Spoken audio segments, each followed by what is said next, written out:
Welcome to Right versus Left News, your daily briefing on the stories that matter, told from both sides of the aisle.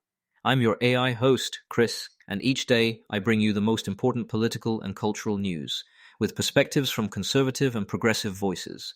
No spin, no agenda, just the facts and the opinions that shape our national conversation. Let's dive in. Here's what we're watching over the last 24 hours, as of Thursday, March 26, 2026.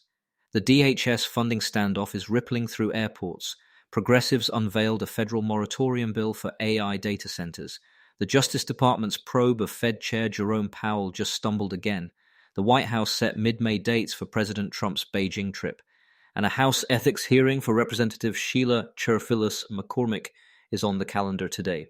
Before we jump into today's stories, a quick word from our sponsors. This episode is brought to you by Family GPT, the AI chat platform actually designed for kids. If your children are curious about ChatGPT but you're worried about what they might see, Family GPT gives you full parental controls, content filtering, and the ability to align responses with your family's values. Whether Christian, Muslim, Jewish, secular, and many more.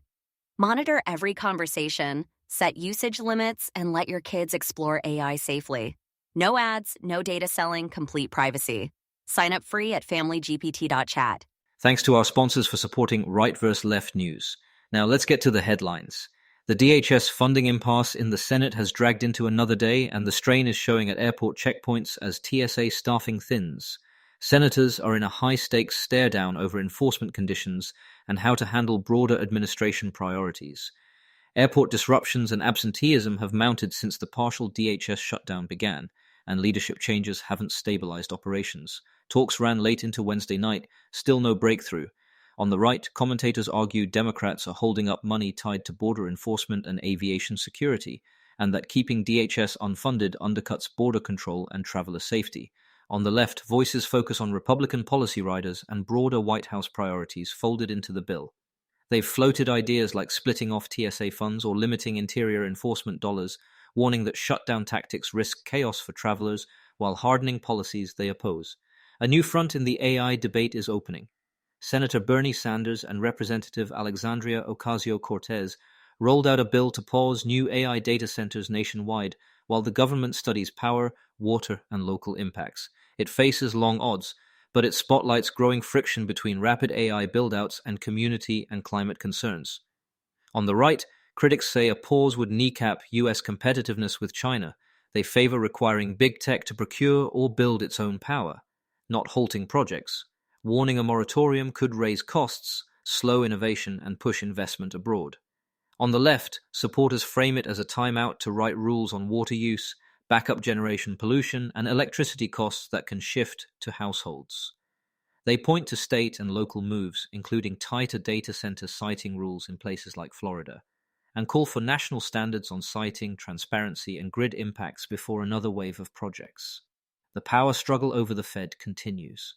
The Justice Department's criminal probe into Fed Chair Jerome Powell, focused on testimony about the Fed's headquarters renovation, took another hit. In a newly revealed transcript, prosecutors acknowledged they lack criminal evidence, following a March 11th ruling by Chief Judge James Boasberg that quashed subpoenas to the Fed and criticized the probe's pretext. On the right, some call the investigation an overreach that risks politicizing law enforcement and the Fed, even as others who are skeptical of the renovation's costs caution against criminalizing budget overruns without evidence. On the left, editorials cast the probe as part of a broader attempt to erode the Fed's independence. They argue the court's rebuke and prosecutors' concession validate fears that law enforcement was being used to strong-arm monetary policy. Notably, several Republican senators publicly defended Fed independence, a rare cross-party alignment. We'll be right back with more of today's news after this brief message. This episode is brought to you by Family GPT, the AI chat platform actually designed for kids. If your children are curious about ChatGPT but you're worried about what they might see, Family GPT gives you full parental controls, content filtering, and the ability to align responses with your family's values. Whether Christian, Muslim, Jewish, secular, and many more. Monitor every conversation, set usage limits, and let your kids explore AI safely. No ads, no data selling, complete privacy.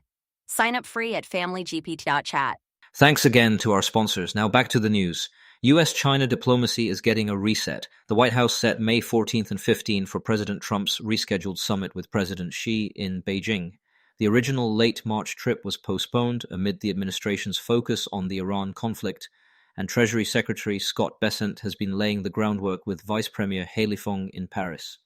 On the right, coverage frames the meeting as a chance to press Beijing on trade barriers, chip and AI controls, and fentanyl precursors, projecting strength after postponing the trip during a war crisis. Commentators urge sustained economic pressure, tight export control enforcement, and no concessions that could dull America's tech edge. On the left, many welcome renewed dialogue to steady trade ties and reduce military risk, but warn a headline summit shouldn't overshadow labor, human rights, and climate leverage. They want clear benchmarks on de-escalation, supply chain resilience, and curbing synthetic opioid flows. A House ethics case hits a key date today.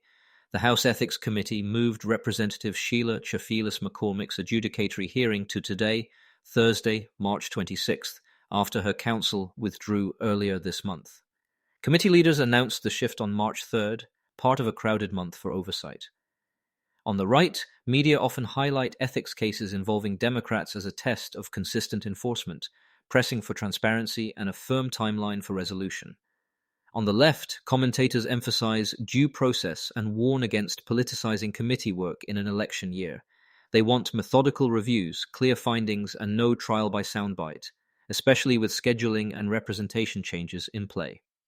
Quick recap. Airports remain stressed as the DHS standoff drags on. A left-led bill seeks a pause on AI data centers. The DOJ's case against the Fed chair keeps eroding. A mid-May summit between Trump and Xi is on the books, and a House ethics hearing lands today. We'll keep tracking outcomes and how each side frames them, so you can make up your own mind. That's it for today's episode of Right versus Left News. Remember, understanding both sides isn't about picking a team, it's about being informed. Subscribe wherever you get your podcasts, and join us tomorrow for another balanced look at the day's biggest stories. Until next time, stay curious and stay informed.